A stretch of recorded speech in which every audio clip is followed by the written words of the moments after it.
Tatak Pinoy, loud and proud, brings you the Rare Breed, the special segment honoring Filipinos who carve a name in the field they dominate. The Rare Breed, the story of Filipinos who refuse to settle for mediocrity. They simply are the best. The Rare Breed from Tatak Pinoy, loud and proud, hosted by the Live Wire. Kabayan Rico. If given the opportunity to shine, we Filipinos will always grab an opportunity to showcase our talents. We want to prove our worth, and that is the reason why in any field, a Filipino will always excel. You name it. From boxing, we have Manny Pacquiao. From weightlifting, we have a lot. Billiard, basketball, you name a field, even in fashion, in the fashion industry, we can see a lot of designers making names internationally, not only in the local scene, but globally as well. And for the past, we featured mixmaster, bartender, singers, rapper, and other Filipinos who excel in a different field. And today, we are fortunate because this lady, I've been asking her to join me for an interview. Unfortunately, she's always occupied. You know, if you are in demand, sometimes it's hard for you to give way to the request, even the request of a friend. And luckily, this time, she will grant my request to feature her as an achiever on the Rare Breed. I'd like to introduce this talented lady. As far as not only in the United Arab Emirates, but she's popular globally, considering that she received an award recently. So I'd like to play this video so that you will have an idea as far as her credentials are concerned. Let's watch the video of Owen SP Sanchez. Our Rare Breed Personality of the Week graduated from the University of Santo Tomas with a degree in tourism. She finished another course on leadership social entrepreneurship from the Ateneo de Manila University in 2015. She completed her master's degree in business management and human resource management with honors from Orlando University. She also completed HR organizational development from Stanford University. She is a certified business management professional, certified project management expert, a certified project manager, and a license holder of Lean Six Sigma Yellow Belt, License Six Sigma White Belt, and many more citations across her name. She was awarded 100 Most Influential Filipino Woman in the World in 2018. 2018 APIC International Excellence Citation Gold Medalist. 2018 Global Ambassador HR Expertise Professional Awardee. ACSR for Humanitarian Corporate HR Service Advocate in 2018. 2018 Global Peace Humanitarian Seal Recipient. Outstanding Asian Achiever Icon for 2018. 2018 Ambassador's Choice Excellence Awardee. 2018 Dangal ng Bayan Awardee or Pride of the Country. 2018 Sagisag ng Kababaihan Awardee or Symbol of Womanhood. 2018 Woman of Integrity Awardee. 2018 Leadership Excellence Award in Professional Business Management. Insignia for International Asia Pacific Excellence Citation 2018. Exemplary HR Professional Awardee in 2017. Outstanding HR Professional in 2012. Outstanding Student of the Year in 2012. And many more awards across her name. Our Rare Breed Personality of the Week, Owen SP Sanchez.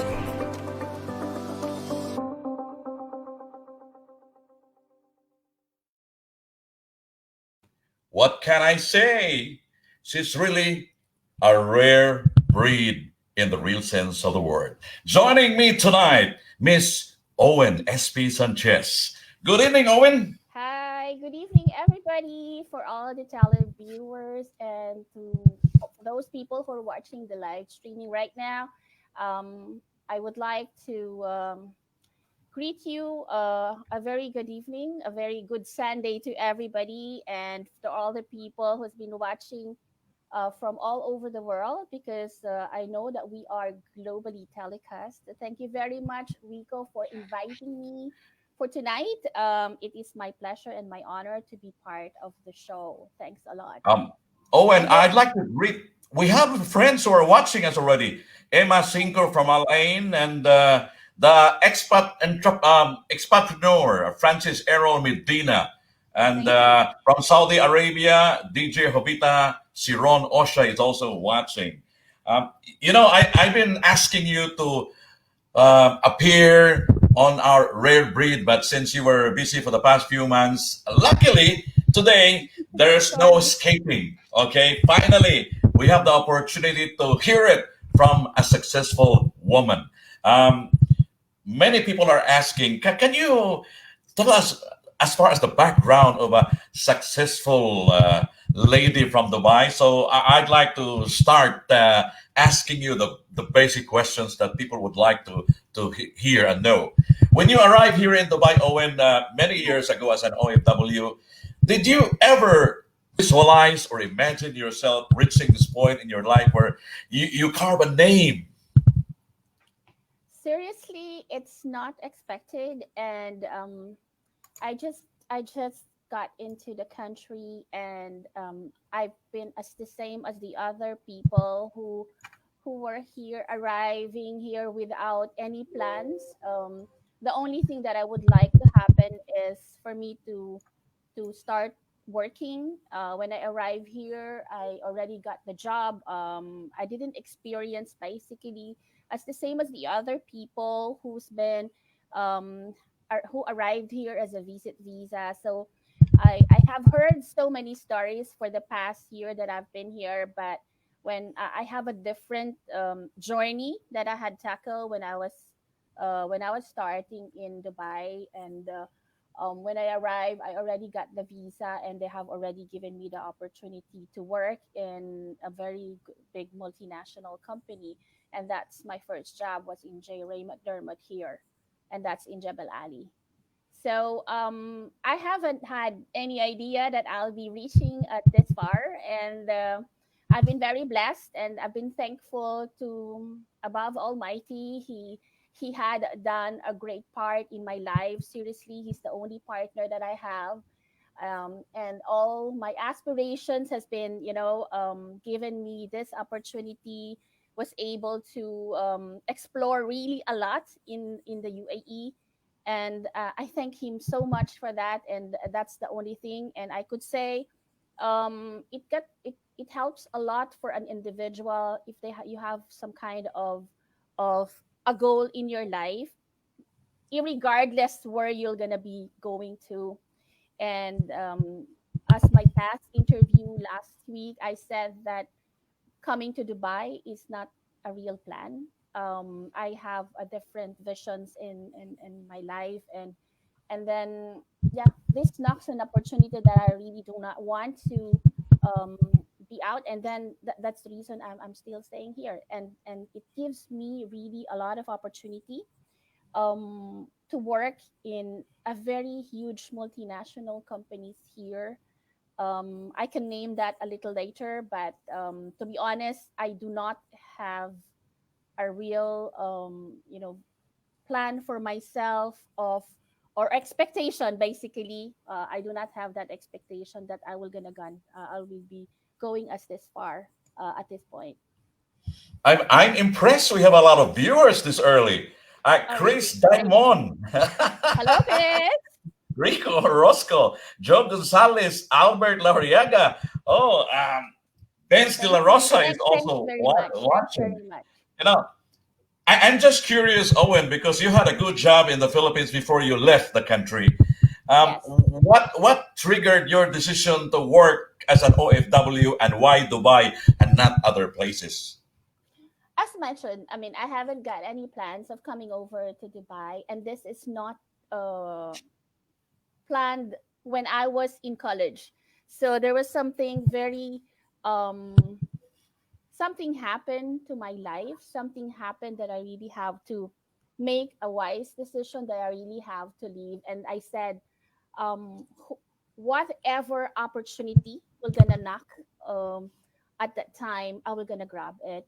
And I had prayed so hard, and I said, I really need a vision from the Lord. And I said, if this is really for me, you will gonna do everything to make all this journey very smooth and very easy for me to to travel. At first, we thought that it's fake. We thought that it's just a scam that someone have interviewed me in the hotel in the Philippines and at the peninsula actually. And they said that my visa will be ready in the next 2 weeks. So my mom said, "Are you sure it's real?" And um, I said, it looks like, and I checked the authenticity of the visa, and it seems like yes. And then I checked my flight, and when I've seen that, yes, I'm really booked going to Dubai. So that was June 2, 1994. That's the first time I landed my foot to the UAE.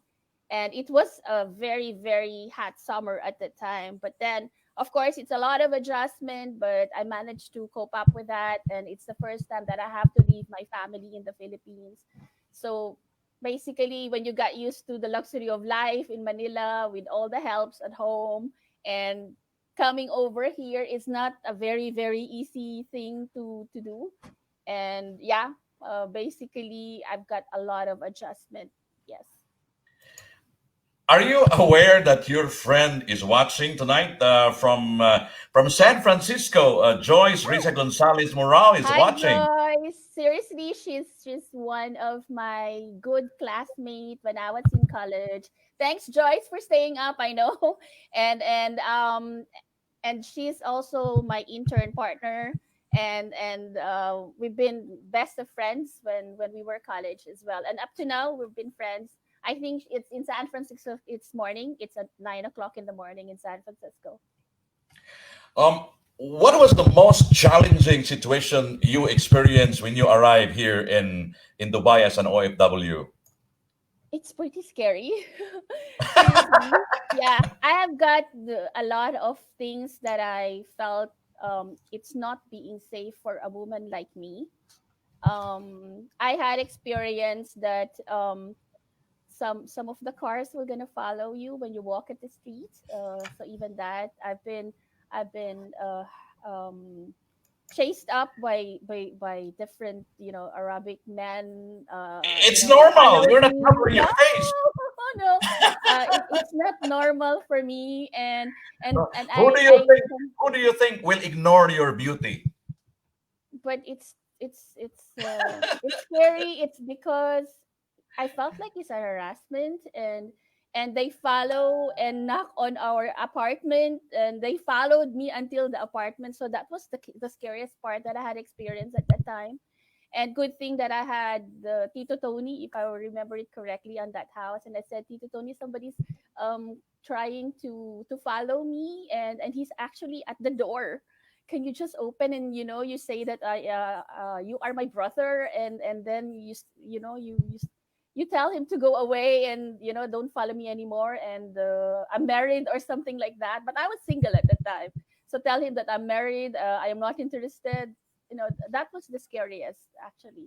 So I felt like, what is this country? Why they chase women like that, and they're crazy that they have really to follow you by a car and until your house. So I was pretty scared at the time, but eventually I got used to it. And then a lot of people have taught me what to say and how to take care of myself, especially during the time where is the noon time when all the people are most of them are sleeping. I think they have a two shift before, but then when especially in the evening, because Dubai wasn't been like this. If all people have known Dubai 1994, it's not like this. It's a lot and huge changes right now, and lucky those people who have enjoyed these facilities, this good environment in the UAE. It wasn't like this before. It was purely deserted. The only building that I remember was the Trade Center. That's the oldest I could say.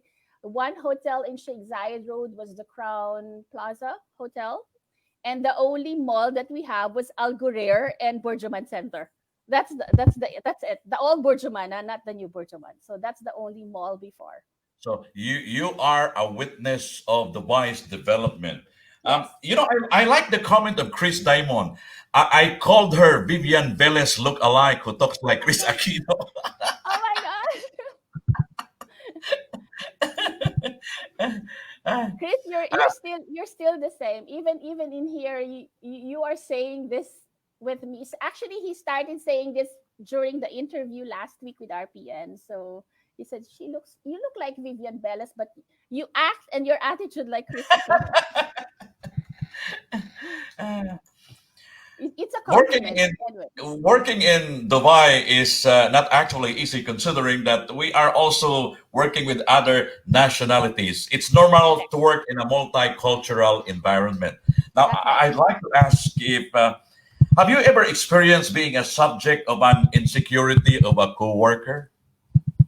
Oh, a lot of times, and we have to be How do you handle the situation? well, it all depends who are those people I'm talking to. I've been discriminated, even in a big multinational company. I do not want to name nationalities, but of course, I will just mention it's Westerner. They are all white, but there are other nationalities that I could say that they could see as Filipinos. We are the third, you know, the third country as they called it, and they keep on saying that our education is not accepted globally, and for them that um, we are the third kind, yeah, and it's not very easy. If I remember it correctly, I have one vice president before of the company, and he said that I will be staying as that, being an admin, because my first job in Abbott was um or in Jerry McDermott before was in the management office, which I handle most of the clients before. And then if I do not have clients, I stayed at the reception and help out with the front desk. And if I could return back those time and I had an opportunity to repeat it again, now I could say that it's very different. I had made sure that I'm able to equip myself with enough knowledge and with enough education, because for them before that, specifically being a Filipina or a brown color, they think that we are just a simply third class. He said to me, and he really pushed me a lot, to now that I have been in this position now. I met him in one of the event, and he was so surprised. And I actually, you know, um, say hi. I initiated the conversation with him, and I said that, look, I if you recall that I was used to be working with you in this so and so company. And he said, yes, I do remember you correctly, and I know that I had challenged you a lot. It's because after that I have seen a lot of changes in your career. You've studied your master's degree, and because he said to me that our certification is not honored anywhere in the world, and because we have our education system is not the same as the other countries, because they are CIPD, and we do not have that in the Philippines. Yes, we do the master's degree, but here specifically in human resources, they are only, putting heads on up with the people who has the CIPD. But I said CIPD is just only with certain regions that it accept, but when you go to the United States, CIPD is not accepted. So I said to him, and then he said to me, "Yeah, I know that you have the potential. That's the reason. That's the reason that I had pushed you really so hard. It's because seriously, I got intimidated with your personality. Um, I have you had stand on your rights, and you corrected me every time I said something that you felt that it's against the management. You had put yourself onto the foot and say this is what it's supposed to be happening, and this needs to be done as this way. And I am ready to voice out whatever is needed and whatever is required that we must do, and I'm not scared. I don't care if you are my big boss, as long as I know that I'm in the position to tell you exactly, honestly, by law. I really have to follow that. I will never ever um, make myself into a position that um, I was gonna be regretting it. Specifically, I had this certification that I have in my licenses. It's because I have to follow you. No way, I will never do that. So that's for me. That separates Owen Sanchez from the rest. I'm impressed. It's already almost 1 o'clock in the morning in the Philippines, and Rico Orozco is still wide awake. Oh? She Hi, said, Rico. good morning. Beautiful ka talaga, Madam VP Owen Sanchez. And Angelito Wow. Banyadera Pangilinan Jr. is watching. Pinay Pride. Oh, Wow. Thank you very much for all those viewers, It's even though nice to it's see 2 a.m. comments Yeah. like this. Huh? Yeah. Okay. I'd like to ask you something, Owen, because when I look at the article, I think that was last month.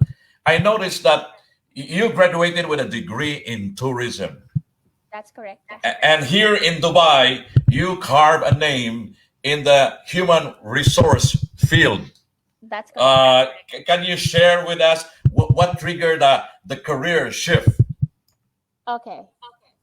When I was in Philippine Airlines before, um, it's a very different arena. Okay, but then I realized that is it really a long term career for me? And then when I moved to Dubai, of course, I can fly here. It's because when I was accepted in Emirates Airlines, there was a rule in 1994 that when you got married and then you become pregnant, you have to resign. And I said it means to say that you have this role and this job temporarily. So I am a people person. And then in Abbott Laboratories, when I got the opportunity to be accepted and to get into the very rigid and hard interview in Abbott, they have given me all the opportunity for me to be able to discover what I really want to happen to myself. And I was able to move into different department. They have given me that opportunity because if I remember it correctly, once you got a high rating in performance appraisal, during that time you can discuss that with your manager, and they can recommend you to the department whom you wish to work with. I was one of the pioneer in Abbott. I think if I'm remembering it correctly, I was number 18.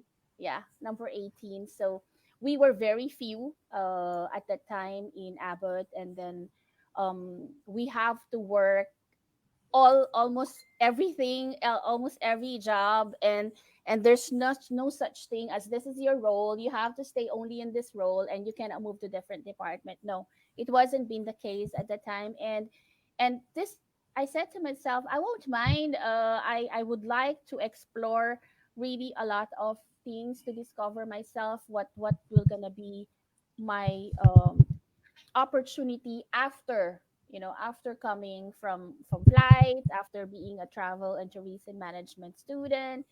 I could apply that too. So I started with events management in Abbott, and then I became the procurement and logistics, and then I helped out business development, and then of course I got the opportunity to work with the management under the regional general manager, under the finance director, and under the regional HR director before. And I will never forget the person who have given me this opportunity in my life, and until now, I have a very high regard to that regional HR manager who's a South African. I am not Westerner. I am not graduated from US or graduated from UK, but he had given me that chance because he had seen potential in me. That's my HR director, Francois Viljoen, who's right now in heaven. He passed away, which is very traumatic for me. It's because he passed away during my birthday. Um, he was only 45 years old when he left us. So, but then he had helped my career really to step up into a high ladder. And within that span of time, I had stayed with Abbott. I had explored different position, and all those training that he had sent me for, um, I had utilized that. And I was the first HR practitioner at the time who is a US certified. So with that along, and then of course, if they have seen that you came from a huge multinational company, which is a big pharmaceutical with the name as well, I became the babies of all placement agency. All my works were offered to me. I've been very blessed, and I've been very thankful that I don't apply, I don't look for a job. It's because all of these placement agency were calling me. Those were the years in 1990s when it's very difficult to be um even to call for an interview in Clarendon Parker. I will never forget that I got a job through Clarendon Parker at that time. And I was called by one Filipino insiders, and apparently they have seen my profile on top, and they said that, wow, you are the only Filipina in year 1998, if I remember it correctly, that you have been called by our agency, because they they just set aside the CVs of Filipinos. They only consider British national, they consider US certified. Basically, in the application, they will only see we need Western educated. But he was so, I will never forget that. He was so happy. He have even called me. I know that he said to me, "I'm so sorry, ma'am, but I am just so proud that there's one Filipina who's been accepted, and whom we had placed into a company, and you are a Filipina, and I'm very, very happy to see you, that you will be, having this big opportunity in a huge multinational company." Yeah, and then it happens again when I moved to International SOS. So it's again like that, but it was done by Charterhouse. So it's also like that, and it's the same story. There's no Filipina, only Western educated is required in all the criterions, but I was accepted. So Um, that's that I can we, say. we, Yeah, we will continue and we will hear more about the success sure. story of Owen in a short while. Meantime, we'd like to thank your venue there, Oh, Mena. Okay. And this is actually the one that they're offering dining you will have a dining experience with that cozy place there. So would you like to thank them personally there, Owen? Sure. I would like to thank Mina Plaza Hotel for this very nice room that they have arranged for me with fruit basket. Actually, I'm staying in a suite. So they have offered me, I'm quite surprised. They phoned me that they said in the morning that they would like to sponsor this and they would like me to stay in one of their suite room in Mina Plaza Hotel. I want to thank Osama Kashkus. Osama, thank you so much. I'm enjoying right now the very cozy place here in the Mina Plaza Hotel. Very nice people. And the front desk are really, really so accommodating. And all the help with IT, they had set up, they put the lighting. Actually, there's no lighting here. So they just arranged it for me like 30 minutes before the show. Thank you very much, Owen, Mina Plaza Hotel. you are in the best position to describe to us the amenities in the hotel. So why don't you brief us? What do you like most in that venue? What are the things that people can see? Okay. Well, I've got a good room. I hope that all the rooms are like this. So this is my first time to Mina Plaza Hotel, but I had enjoyed so far of their facilities inside the room itself. So I have my huge living room with what else here? Yeah, with a very nice portrait at the back, and it's a adjoining room, and the room itself is very very huge. And then they have a meeting facilities as well. They've got a resto bar down.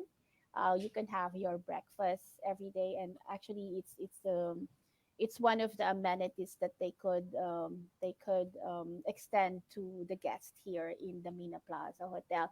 Actually, they have another hotel. It's also Mina, but it's Mina Apart Hotel. It's very near to the Mall of the Emirates. Yeah. So they just want Okay, people there. here and have the Um, experience. I'll be back with more questions for Owen after Yes. this invitation to like and follow my Facebook page. It's time to like and follow the Facebook page loaded with motivational videos. Kabayan Rico EMC. It will inspire you to create a better version of yourself.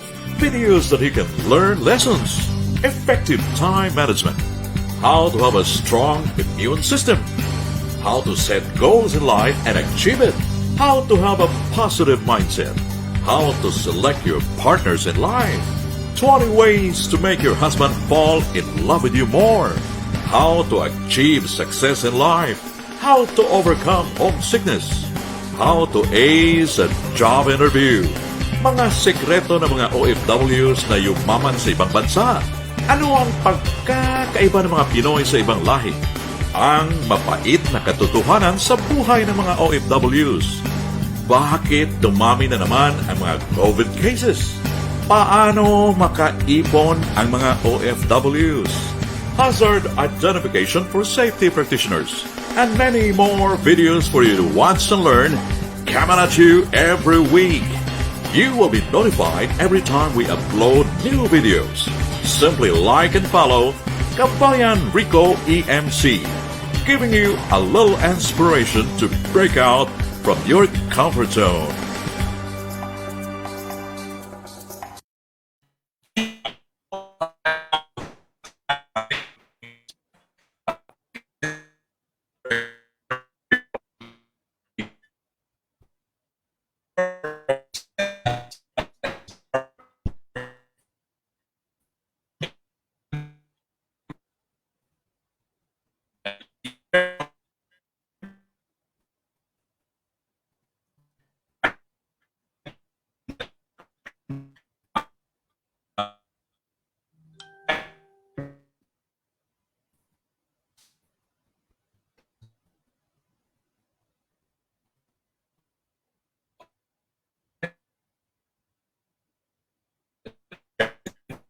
Para kay inay, kay ate, ito yung kay bunso. Mukhang di na yata kakasya. Bakit ka magtsatsaga sa isa kung pwede naman sa dalawa? Paano?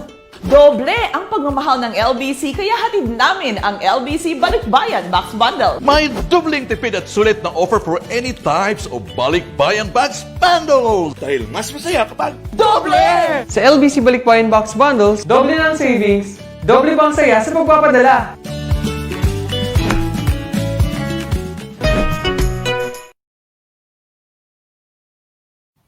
I guess we're now back. Can you hear me now, Owen? Yes, I can hear you. Nice. Yeah. Okay. Yes. Look, I'd like to share with you this. I know you can recognize her. Oh, hi, Rodora.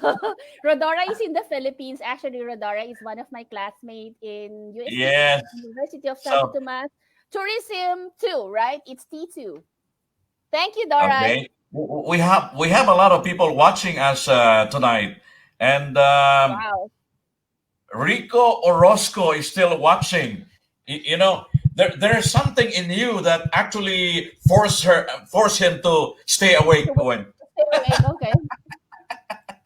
Uh, Hi, as Rico. with your stint as an HR practitioner, I'm sure you had men under you, right? Yes. Male workers under you. Do you experience resistance when you are leading men in the workforce? Plenty. Okay, can you share with us? And how do you handle it? How do you handle office politics, by the way? Okay. I have to share you my experience when I was in STV Bolero Logistics. This is part of Denata Emirates Group. We are catering aerospace logistics. Yes, and with that company, I'm the only female within the management. So we are dominated by men, and all the rest of the position in the management were all lead by men, except me. Uh, the only female and the only Filipina in the management at the time. And if I remember it correctly, they were 12 men. Every time we have a board meeting, every every Sunday of the first month. So I could say that it's different feeling, but you really have to act like them. The decision wise, and voice wise, I will never ever be able or allow them to intimidate me in all the things. I always come to the meeting very equipped, and all the discussion I must have my opinion. And thanks very much to my CEO, who's my direct boss at that time, that he allows me to have and be open and able to hear all the things that I have to say. I've never been experienced such kind of a discrimination during at the time in the management, and all there are looking up to me and respected me being one of the decision maker and part of the management team.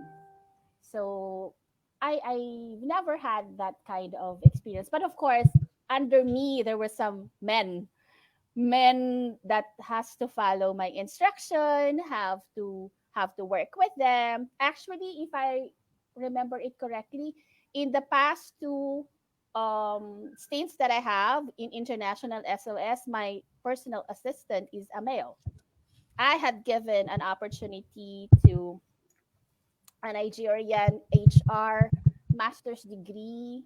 At the time, he was an intern. He was an intern. I had given him the chance to work with us in ISOS, and until now he's still there. And I'm very happy. I'm very happy. It's because I had given opportunity to people, and I managed to groom them in their careers, and until now it evolves into a greater heights. And I've been very thankful, and I know for a fact that he almost cried, and until now actually he met me last year and he told me that I have to be thankful to you. Because of you, I'm able to step up and I'm able to penetrate the market in the UAE. When I was looking for a job, I do not have anything. I only have my hopes that yes, I'm able to get into this company as an intern. I won't mind, he said. But um he's a Nigerian, and he has his master's degree in Wollongong. If I remember it correctly, it was like wow, almost 12 years ago, and he will never forget that. And until now, he is holding a good position in international SOS. I left him there, and the last one in STV Bolore Logistics before the Silicon Oasis is also another man. So, but he's a Filipino, and he is also an intern. He's also an intern from from I think Harriet Watt. Yeah, he's an intern from Harriet Watt. He specialized in human resources, and I remember that his father had called me and thanked me. It's because I had given an opportunity for their son to work with me, with my supervision. He doesn't have his experience in human resources, and that is the only time that he can have his experience by working with me.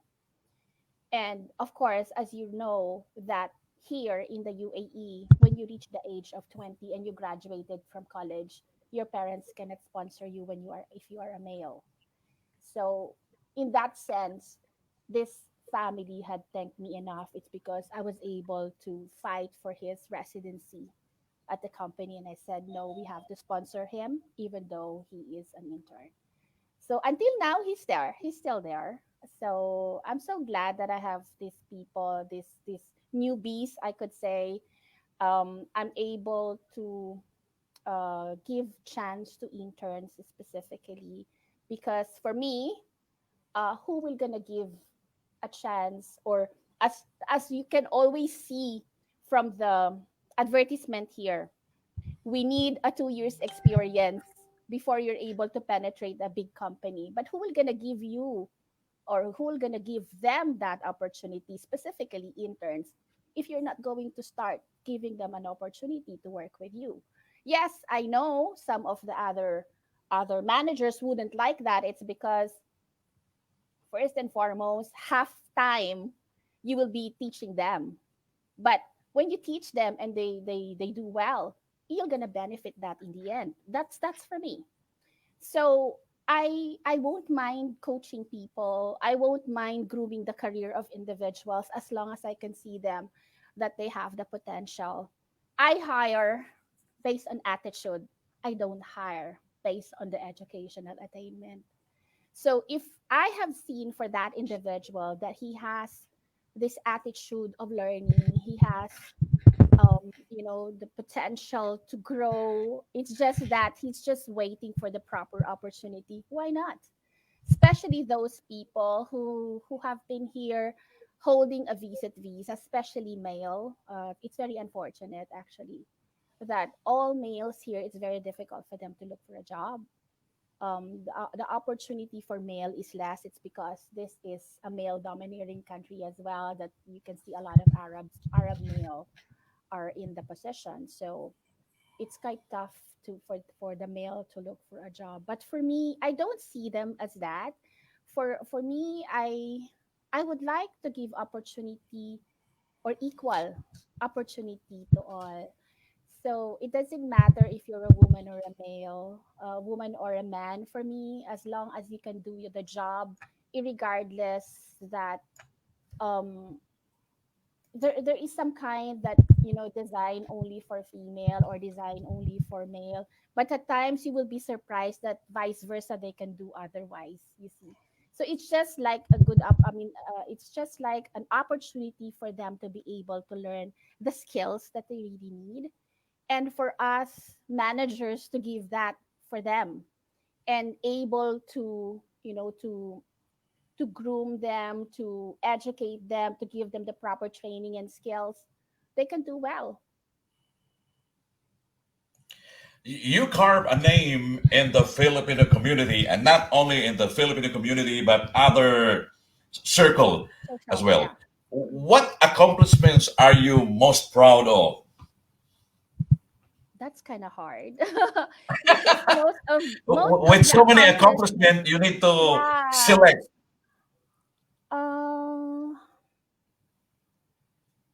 Wow, that's kind of hard. Yeah, of course, I love I to know you have a manage lot, but human just, uh, resources. Yes, select the and best. that's hard. Well, when I got the APEC gold medal, I think that's the highest among that awards that I have, in which I was recognized. It's because at that time in 2018, during the ASEAN, yeah, the ASEAN, I managed to bag 11 awards at one time. So it's quite an achievement, and then recognizing me as a gold medalist by ASEAN is something. And I from that I got calls of from different university to study, to get a course with them, and to get these courses in for free basically. And I've been very very blessed at that part. Yes, it's not easy. I really have to struggle as well academically because I have my personal life. I'm also busy with work, but um, this university are not not not not not common, for an individual, specifically me as a Filipina, to get this opportunity to be given a chance. Um, I got all my certification based on scholarship, so academic scholarship. So I've been very thankful for that. Owen, while looking at your profile earlier, Mm, I noticed that you are loaded with so many citations and awards, and I'm impressed. But thank I'm you. just curious, how do you balance your career and your personal life, being a wife and a mom? Well, I don't. Well, I'm a mom, but I'm not a wife anymore. So Okay, I've been but still, separated it's for a long difficult. Yeah? time. Yes, it is very difficult. It's not very easy, but it's just how you prioritize things, and it's specifically if you've got a real concentrated goals into yourself. I did my mindset to things. If I will be putting my commitment to that, if I say yes to you, I have to do it. So upskilling myself is very important. This is the only passport for me to get into something that I want. Um, During the time of COVID pandemic, from March to August, the only thing I do at the time was to study, to review, to take board exams, because that's the only time that I'm able to continue to finish all what I had started, but I wasn't able to do my boards. And I did.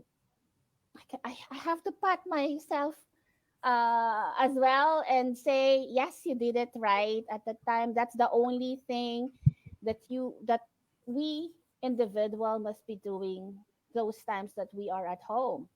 So it was so depressing because I used to travel a lot. I used to, to have meetings, busy calendars, and then all of a sudden you're just sitting at home doing nothing. So I cannot be idle. I'll die. So what I did is, okay, let me just finish all the courses that I had started before, and then enroll my courses to all online. So this is what I did during the COVID pandemic. And I finished all the Six Sigma courses, from white to yellow to lean to normal Six Sigma. But I have to really do it well. It's not only by passing it. I really want to have a real good mark. Luckily, that with all that encouragement, perseverance, and everything, I managed to do it right and correctly. Not all women, like in your position, have a growth mindset. You are totally different, because in spite of the fact that you already achieved success in life, you still want to continue learning. I have one question for you, but first, I'd like to show this video. This time, let's call on the 2018 Dangal ng Bayan sa Gisag ng Kabagaian, Outstanding Asian Achiever Icon Leadership Excellence Awards in Professional Business Management Advocate, Woman of Integrity, Miss Rowena S.P. Sanchez.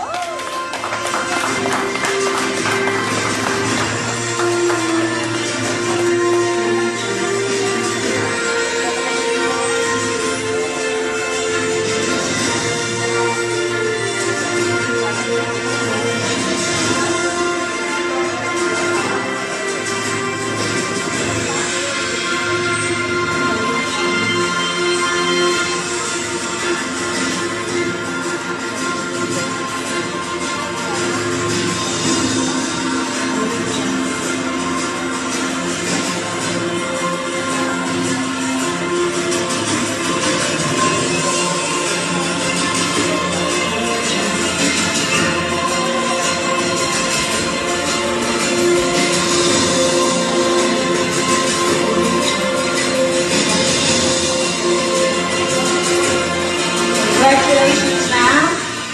Now let's give a... That is just one of the awards of Owen. Now, what do you think were the reasons why you were given the award, Owen? Actually, it wasn't expected.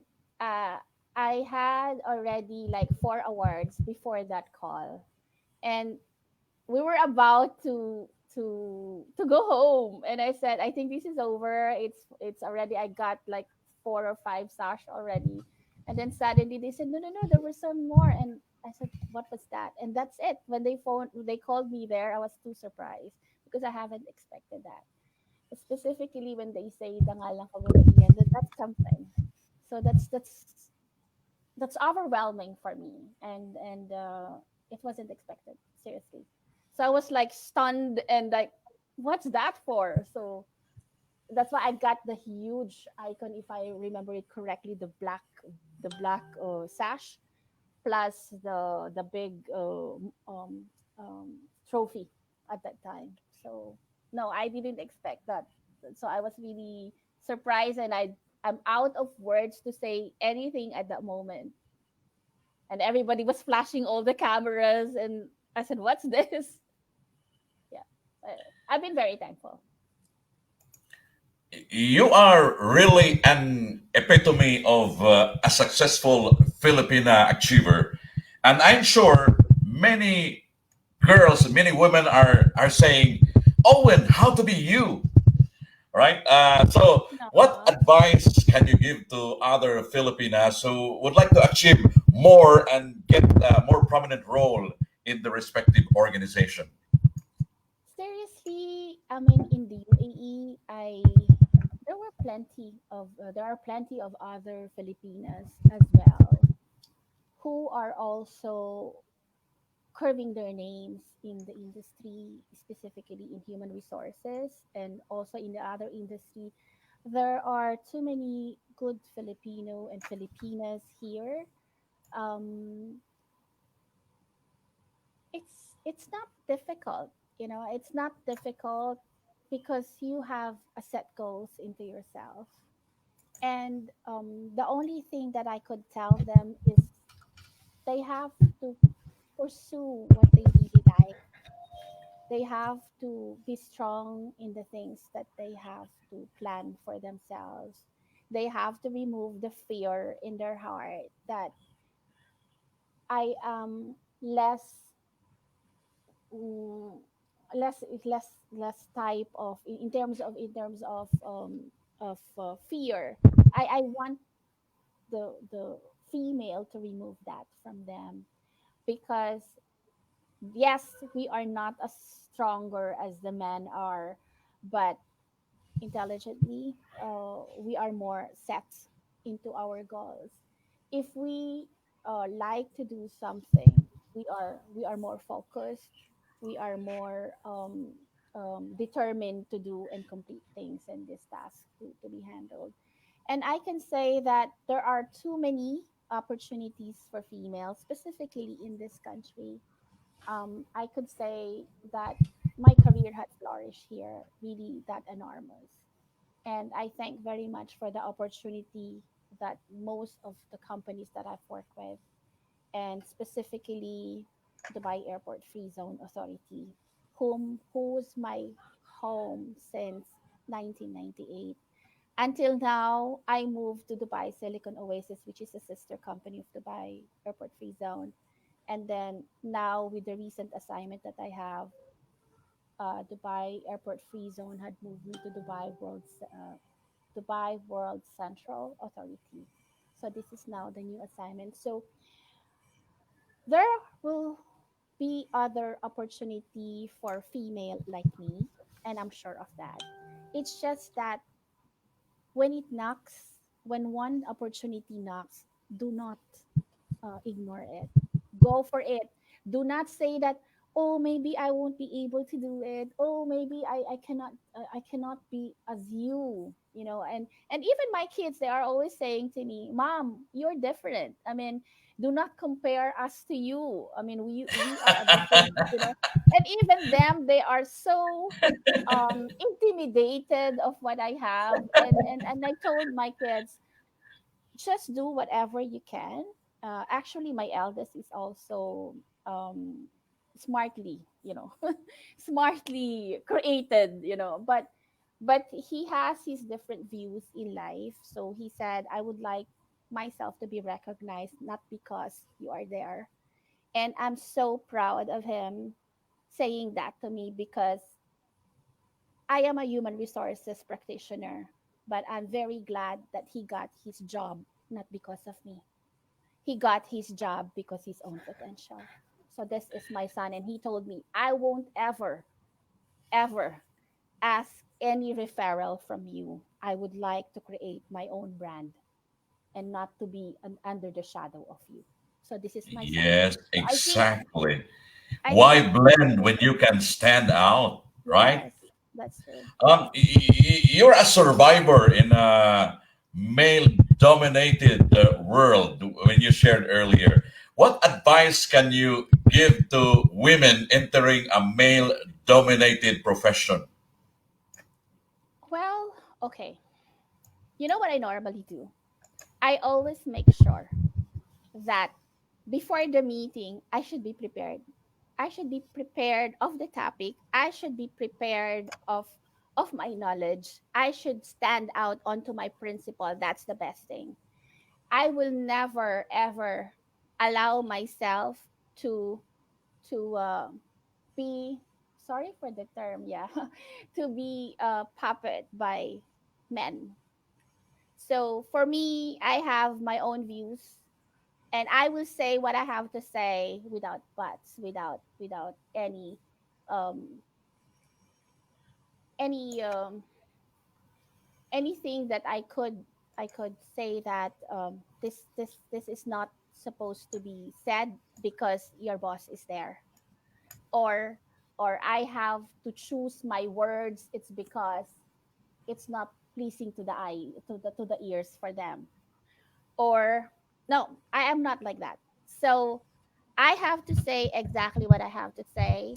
I do not create, or I will not make my own way of saying it.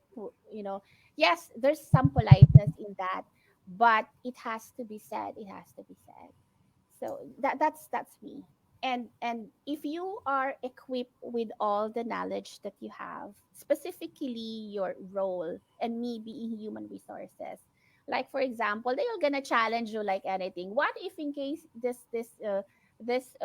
employee is like that, he doesn't have his visa, or some situationals that they will gonna be asking you series of questions for you to be challenged. You should know what's your right. You don't answer them that, oh, I will answer you back later. It's because I have to verify.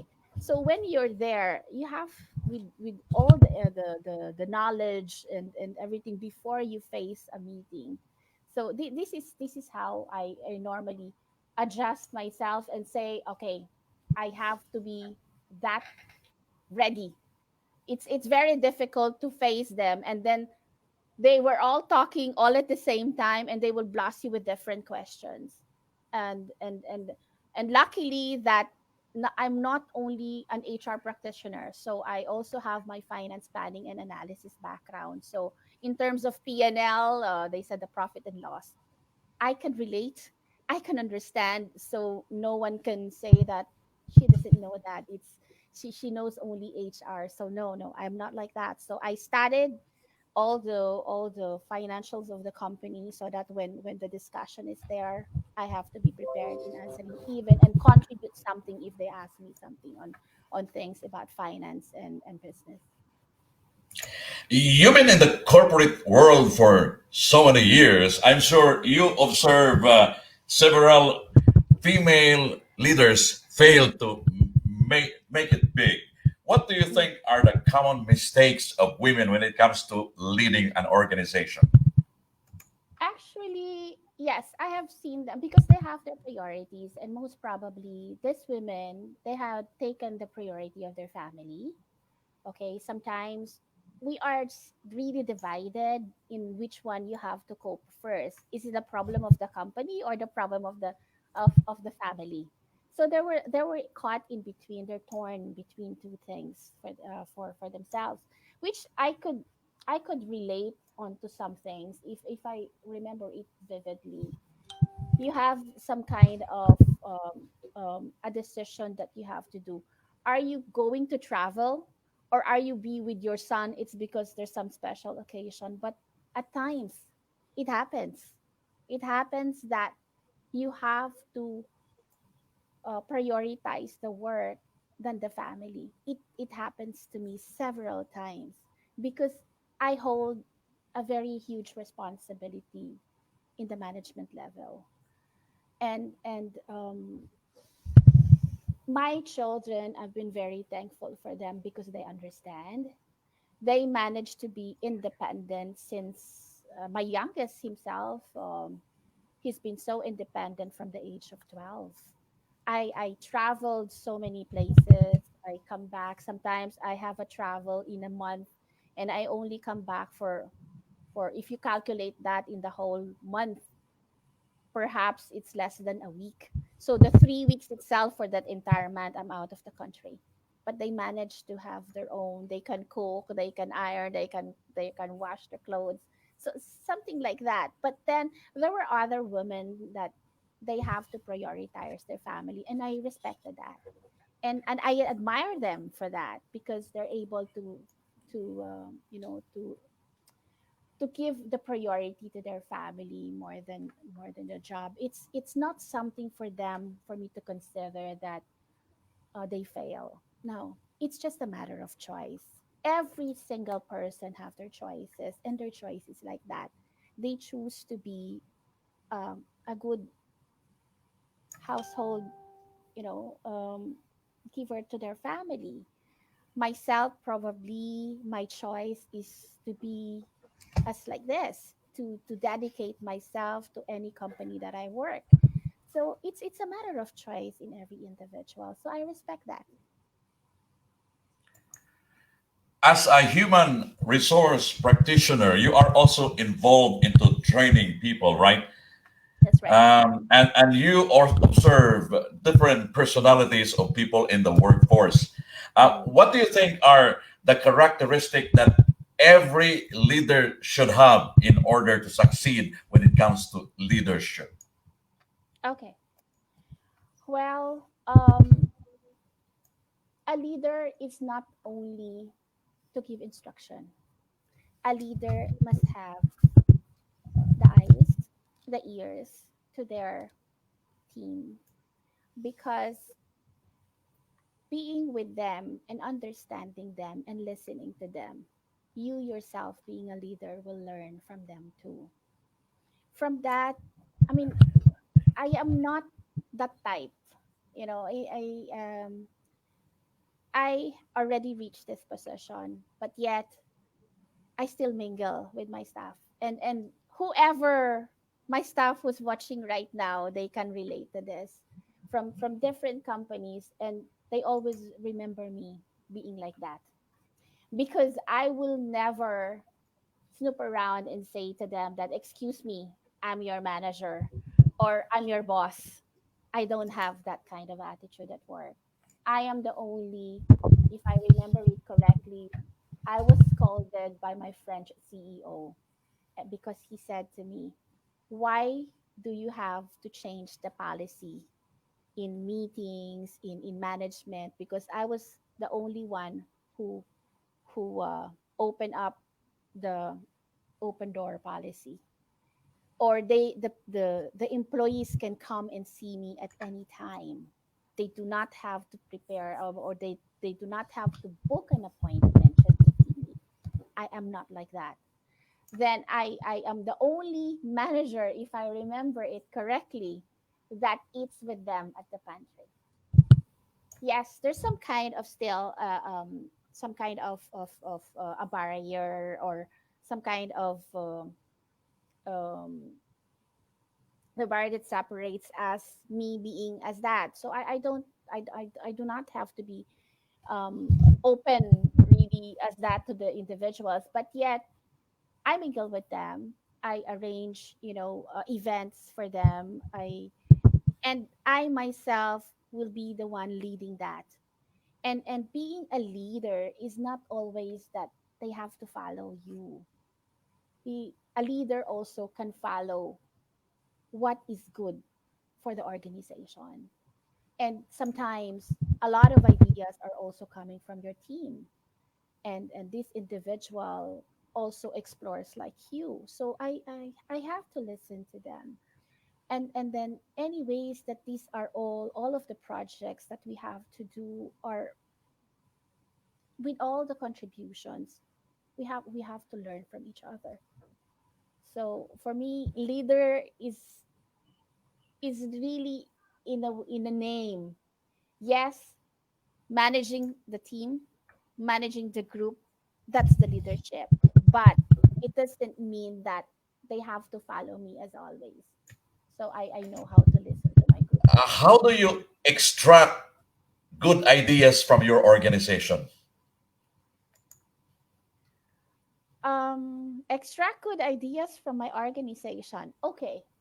So um it's like knowledge of anyone in the industry.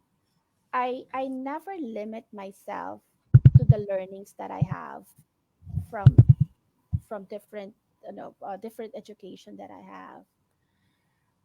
I am there to apply those to the organization, and within the organization there were other people who are like me, who also um, explore the academics, and from that they have contributed some good things to the organization too. And then in that I appreciate it. When I appreciate, I ask more information about it, and being interested of what they could contribute to the organization, because in any ways my my propositions and their proposition could collab, and then we could have a better tomorrow for the rest of the employees. As long as the welfare of the employees is always at the forefront line, then I welcome these new ideas that the organization could give. It's just a matter of listening to each other, and well, we have also a brainstorming. So too many ideas that you could possibly understood while you are executing your plan at the same time. And I never close my door to that. I've been very open to discussions. I've been very open to my team, to any or the same manager who's been part of the project, because in the end of the day, uh, our aim is just one thing: is to complete the project, and at the same time to be successful. So, well, there's no I never felt any some kind of career jealousy. I do not have that, and I've never been insecure of in any position. by work or by life, I've never been insecure. I never felt that um, that I could remember. Yeah. So for me, I am a different person. I'm a unique person, and you are also a unique person. Whatever you could do, um, we can learn. We can learn all from each other. That's for me. It's a human instinct. Yes. People wants to be promoted, right? Yes. As a manager in a workplace, how do you select who to promote? No, it's not. It's not selection of who to promote. It is based on their performance. And Okay, I have, performance. yeah, okay. So it So what depends. are the gates before a person can get the promotion? Well, I conduct a 360-degree performance management. So they have the time to discuss this performance of each individual in the company. We have twice in a year, we have a pre, and we have as well the entire year, and where you can get your bonus, and you can, it will be based from that your whatever your rating will be based for your bonus and for your increment. So you can see the difference of underperformer and on the high performing individual. Very, very easy. They are consistent. It's like going to school. When you are an honor student, you will be a consistent honor student, seriously. And it's the same thing at work. And I have given as well chances to people who has the potential, but it just happened that they have some lack of training, that we have to help them out on that. So I'm willing to do that for them too. So there is always a way to decipher this individual is really up to the mark and on a high performance compared to the others. You can see the uniqueness in his work. You can see the uniqueness in his attitude. There's something in that particular individual who is also a performer that would like to reach to the top. Yeah, and I think it's like that in school. It depends on your choice. What do you like to be? I want to be a normal student, or you would like to be a achiever, a consistent honor student. So it's up to you. So I would like to be a middle range student. It's really up to you. But then at work is the same thing.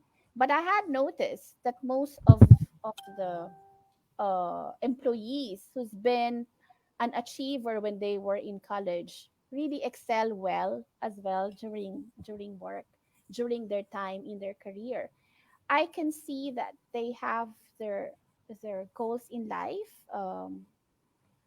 They're concentrated and focused to do that. So you can immediately base their performance. My performance appraisal, I had created that. So I know exactly if this particular person has the potential to be promoted next year. And there was some criterion as well, and it's not that only me to decide, but of course their line manager, plus of course the head of the management, which is the chairman or the CEO. Owen, it's almost it's already 2:16 in the morning there in the Philippines. But I'm impressed.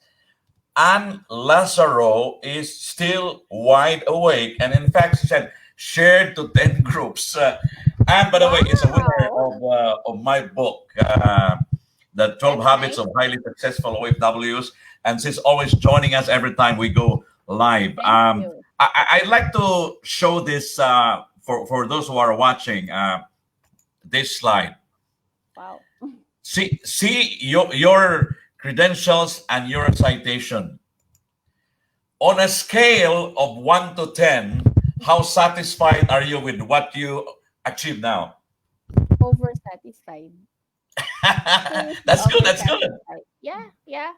Because when I was called by the Stanford University to have my organizational development um or organizational development course with them, and I was offered a scholarship.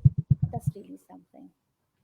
I mean, I had never expected such kind of an offer from a university. It's because they had I haven't realized that LinkedIn really works, but they have seen my profile in LinkedIn. They had followed, or there was some kind of a committee that that handles that and credential your academic standards and everything. So I'm quite surprised. I didn't expect that. So of course, the only thing that they would like me to do is to prove that I am a graduate of Stanford. So in that sense, I should show by numbers, by ratings, by board exam result. And I'm so blessed, seriously blessed. And I say this as every time. My success, it's not because of my skills. It's because of the grace of God. If without that, I don't think I could achieve this at this point in time. Um, it's very, very, um, I'm very thankful. Um, it's overwhelming. It's now I'm teary eyed. It's because I didn't expect that I have to reach this far, and I could get all of that this year when all the people are really suffering, but yet I had to make a change, and I had to make that change. It's because this pandemic, after this, I had foreseen that it would be very difficult for an individual to shift work, or probably we're gonna lose our job. But I had myself equipped. I upskill myself like anything. My children could relate that I never sleep at that enough hours. It's because I'm reviewing. I have to pass this board, and they can see how I jump into joy. It's because I got one or several exams actually, because one I had it 100%. So how could I get that? So it's from that I didn't expect that I'm gonna get it as a perfect score. I have three exams like that during 2020, and plus this with good flying colors that I have, most of my results are more than 90 plus. So I've been very thankful. I do not know how I did that, but the only thing that I believe is I must review. And my aim is to get a perfect score as always. So I can tell everybody that it's not difficult. It's just that you have to focus yourself, and you have to be determined that I must get this. As they said, you get 100, good for you. If you didn't get 100, or you have a two or three mistakes, still you're 90 plus. So for me, it's like that. My aim is to get the perfect score, and then if not, then I still get a good result anyway. If I miss one or two. So this is what had happened to me every single bit of board exams that I have to take. Um, I'm sure you will agree with me that life is not always a bed of roses, right? Yeah. Sometimes we have a bad day. Mm. How do you make yourself feel better on a bad day? I learned something from one of the talks. They said when you have a bad day, don't carry that with you. You had a bad day at home, leave that at home. You got a bad day, inhale, exhale, get out for 10 minutes, get some fresh air, and then start motivating yourself that whatever things happen, there's always a purpose. And you're gonna change your aura after that. Um, at work, they know me. I mean, if I'm angry at that certain hour, my anger will be removed in few minutes. As long as I've seen the sincerity of the person to say sorry, I'm okay with that.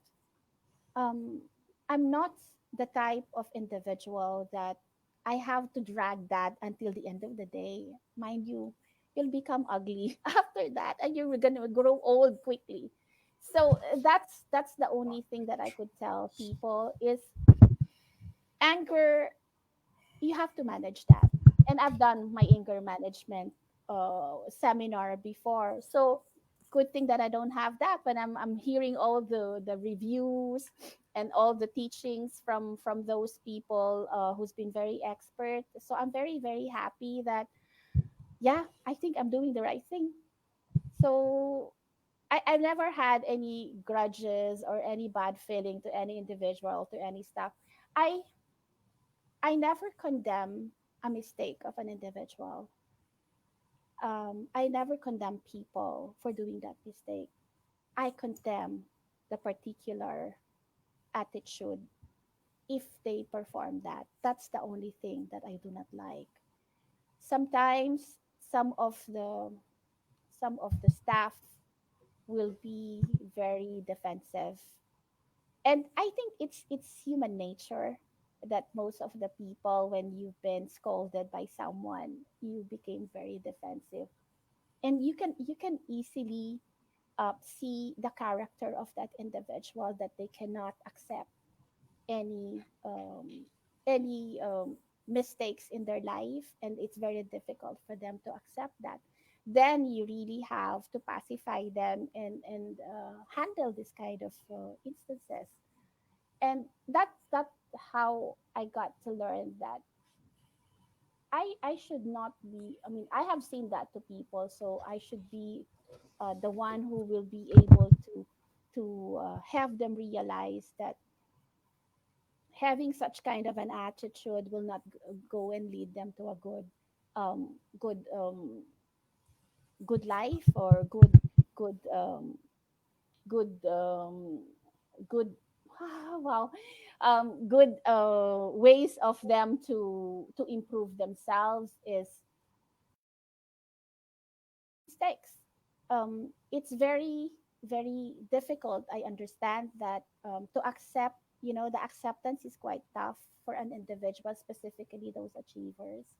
They will find ways to find excuses of the type of the behavior that they had, that they had delivered to you during the conversation or the argument.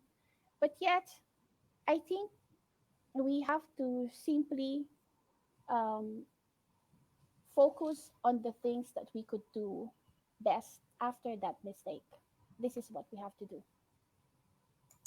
Nice piece of advice, because life is a choice. It's either you act as a thermometer or a thermostat, right? Yes, that's true. That's true. Now, I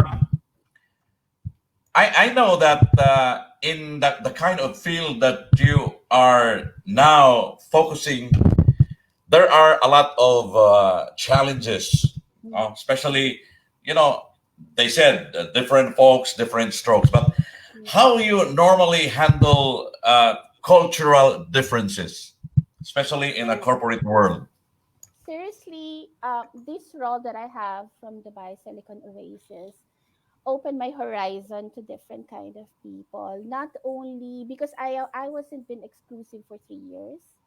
I've been working with Dubai Silicon Oasis as a senior HR consultant, and they have given me the opportunity to handle small up to big scale of organization. They are all startup. I was part of the Expo 2020 plan with all the investors.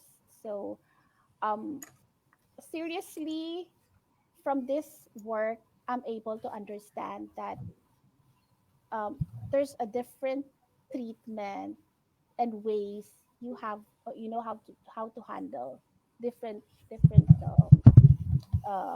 different size of an organization, um, irregardless financial wise, employee wise, they are all different. So I could say that yes, it's very challenging, but it opens my views into different type of approach that I have to mitigate with those issues that I encounter almost every day. Um, I had the chance of having four clients at the same time, and you really have to juggle this, and they are all demanding. So it's either you have issues with global sourcing, otherwise you have issues with operations, because I handle operations, HR, admin, and at the same time the global sourcing. So I will be bored most probably after that if I don't have anything to do, because that itself makes my life very, very busy. And I've been so attached to whatever corporation, organization that I have handled so far. So it's kind of difficult, and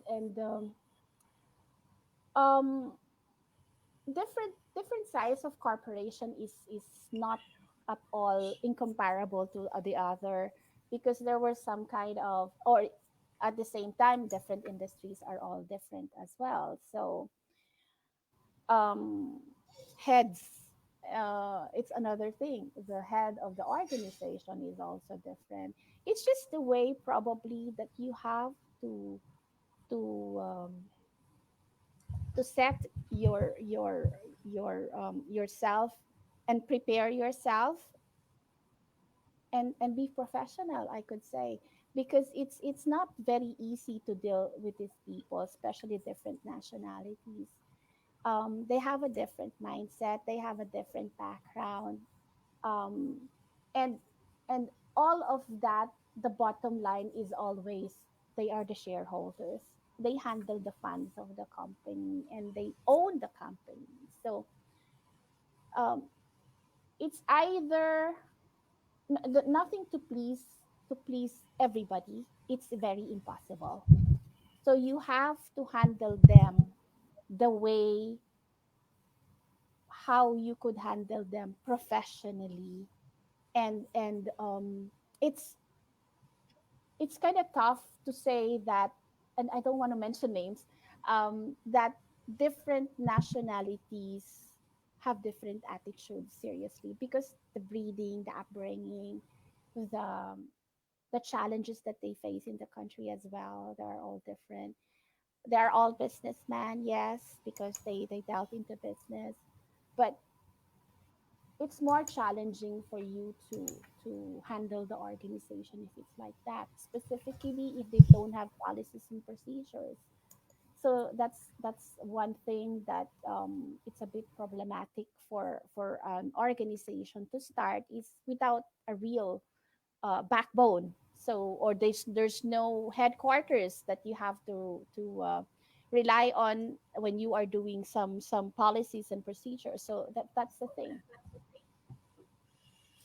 Um, I know that you're aware that the pandemic brought a lot of effects to mostly OFWs, right? Mhm. Yeah, So that's right. many lost their job, even salaries are being cut. What advice can you give, especially those who are depressed with the present pandemic that we have?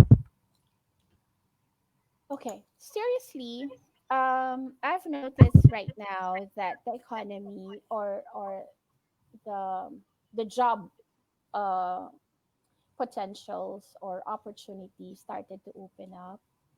Um, I understand the situation in a way that not all companies are the same. They are not as rich as the other.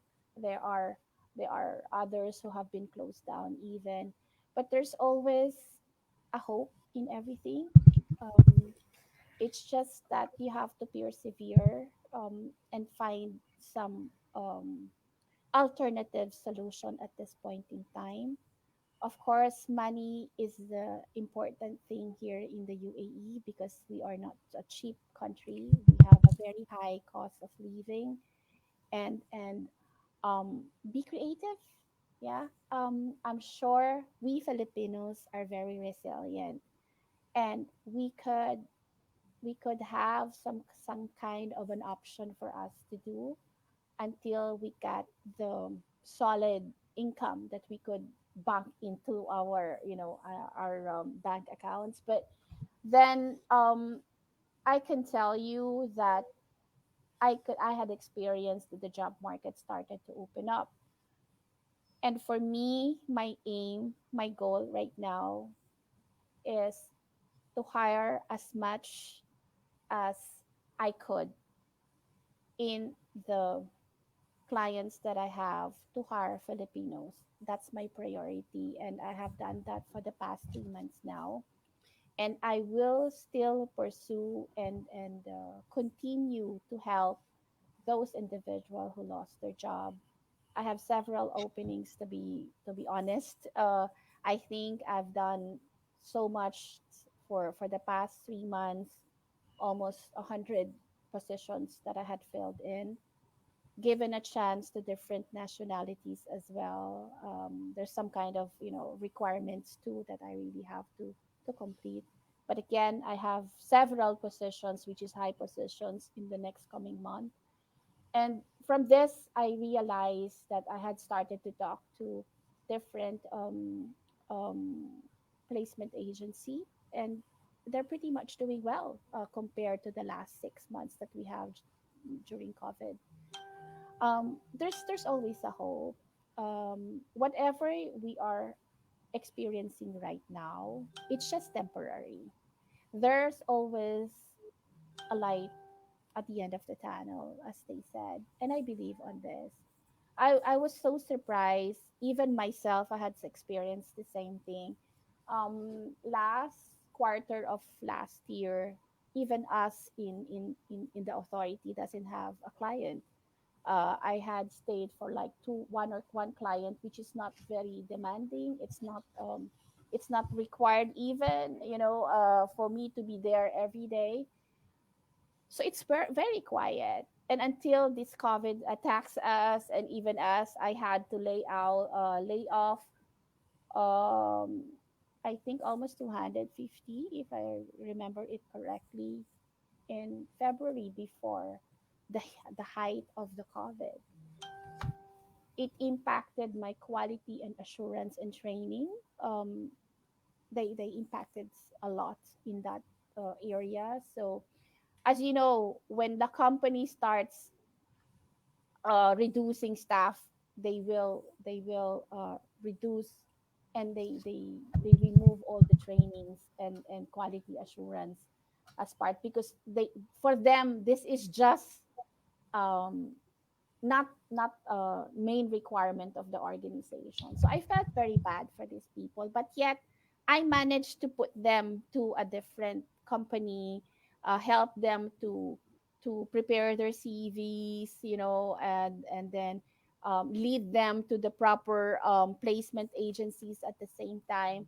But so far, I think with those people that have been retrenched at that time, almost 60% of them have was able to get their job now, after 3 months. Yeah, after 3 months. You've been highly visible in the Filipino community, and I know you rub elbows with a lot of OFWs. And I know you also notice that many are still financially struggling, in spite of the fact that they've been working as OFWs for 15 and even 25 years. Now, what advice can you give to OFWs, Owen, for them to change this lifestyle, living paycheck to paycheck? What do you think are the best solution to solve this problem? Actually, that's the that's the that's the problem of typical Filipinos, because at they live only according to that's the problem. It's not according to their salary. So they only live today and they forget the tomorrow. And it's very typical. I keep on giving trainings, coaching people, specifically the part of my group. Still, the consumer maths, you really have to practice that in your life. You put a percentage of what are the things that you should spend, and put some percentage to your savings. If you've been religiously doing that, you can live for the next 6 months without a job. I'm not saying and I'm not praying to have that, but of course, I suggest to all Filipinos to be like that. You have to make some kind of a forced savings to yourself so that when the rainy season arrives, you are not left behind with the flood. You see, so this is the advice that I could tell them. Do not leave more than your earnings. And typically, because of the a lot of credit cards that offers here and there is for free and that, and it's not very difficult to get a credit card here. Do not have such kind of a habit that your credit card is the means of your living. It's not right. The credit card is only um, used in emergency, and make it just a purpose for that, but not for your living. That's a good advice that you need to take it seriously. I know. 1 hour and 38 minutes for the very Wow. first time. The Wow. longest episode that I have. Oh, really? Thank you. I Owen, hope I hope all the people are still alive and still listening to us. we still have 10 live viewers. In fact, Wow. your grandson Yes. is watching. Ninang Owen from Aaron. Aaron Gonzalez Wow. from the, Thank you I guess so from the much. Philippines. Yeah. Um, Wow. how, my last question, Owen, before we finally wind up this episode of The Rare Breed, Mhm. how do you see yourself 5 years from now?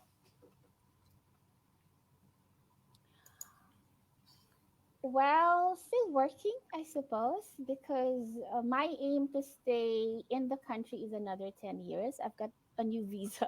I just renewed it. So, um, yeah, 5 years from now, how I wish I could have more than I'm able to help right now.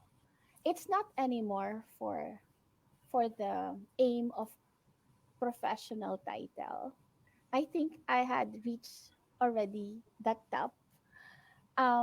For a common Filipina like me in this country, in board level, I think I had reached that. So the only thing that I'm doing right now is I'm working for the people, by the people, and whatever advocacy that I would like to partake to all individual that I could do from the bottom of my heart. This is really serious, and I've gone through a tough life too, and I've seen people how they struggle, and I hope I could be of help to these people.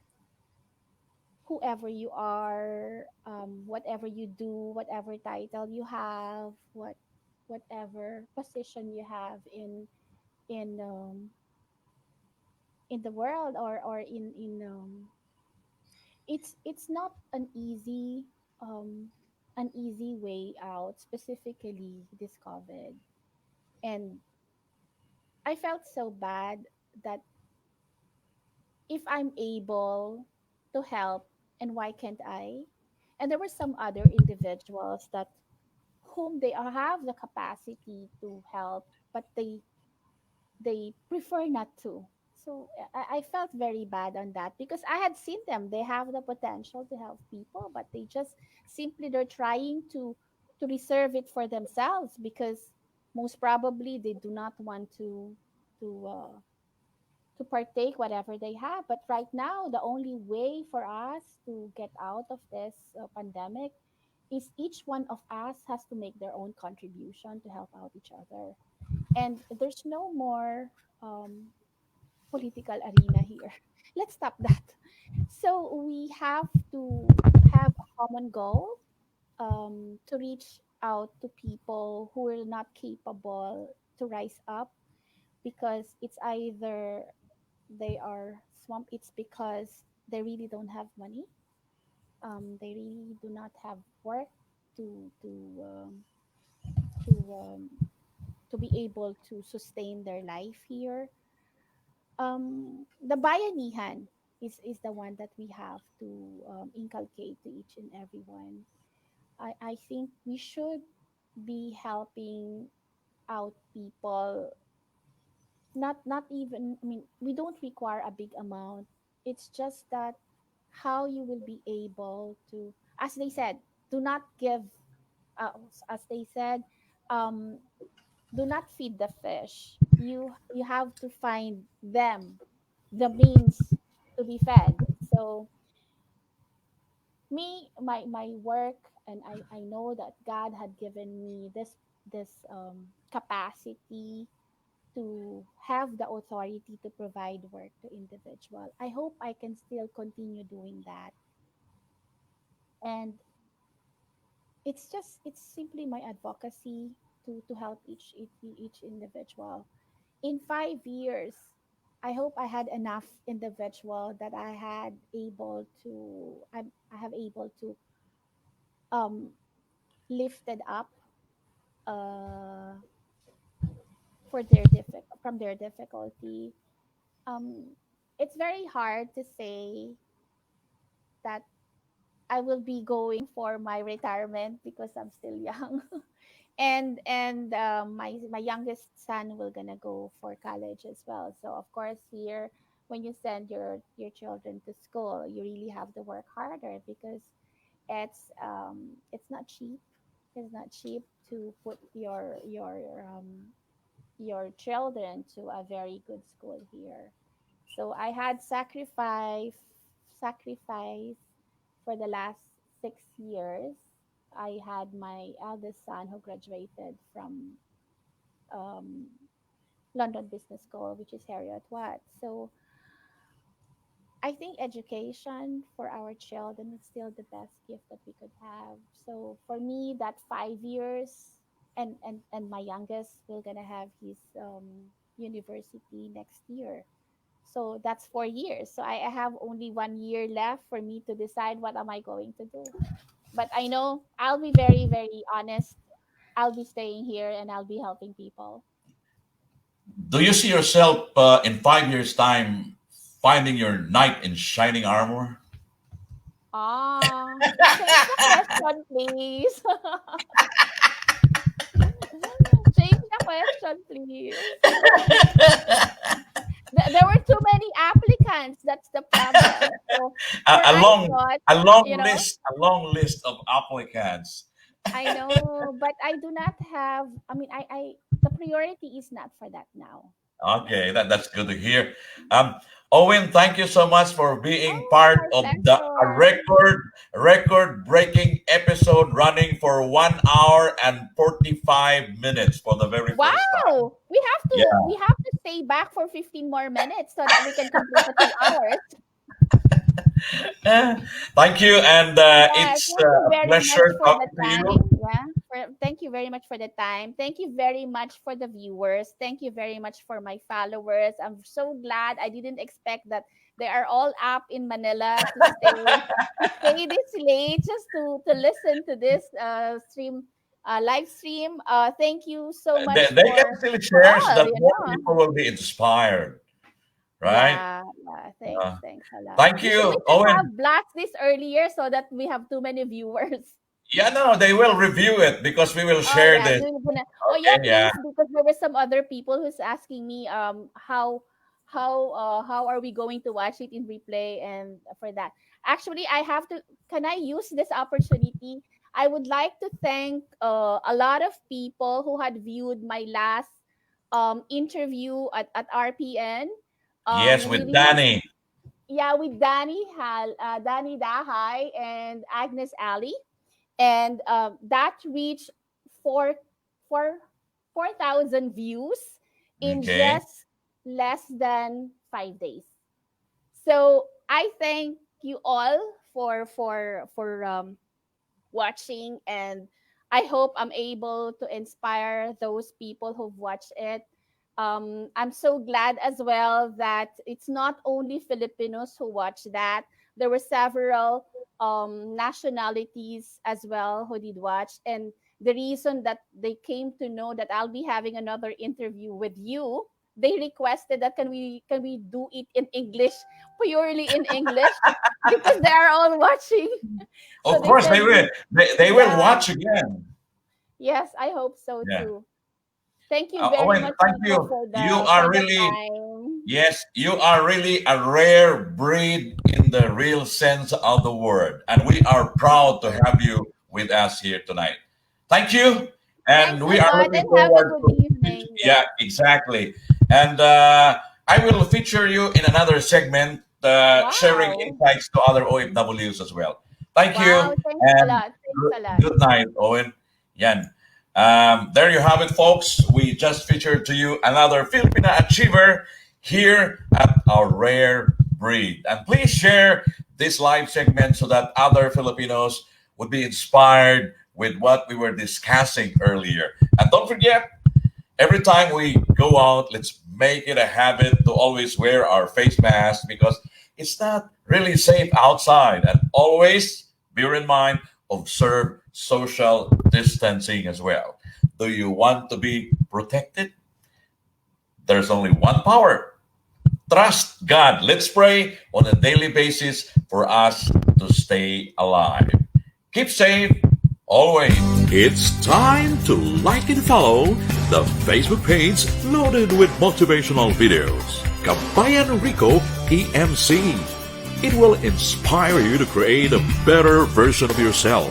Videos that you can learn lessons, effective time management, how to have a strong immune system, how to set goals in life and achieve it, how to have a positive mindset, how to select your partners in life, 20 ways to make your husband fall in love with you more, how to achieve success in life, how to overcome homesickness, how to ace a job interview, mga sekreto ng mga OFWs na yumaman sa ibang bansa, ano ang pagkakaiba ng mga Pinoy sa ibang lahi, ang mapait na katotohanan sa buhay ng mga OFWs, bakit dumami na naman ang mga COVID cases, paano makaipon ang mga OFWs, hazard identification for safety practitioners, and many more videos for you to watch and learn coming at you every week.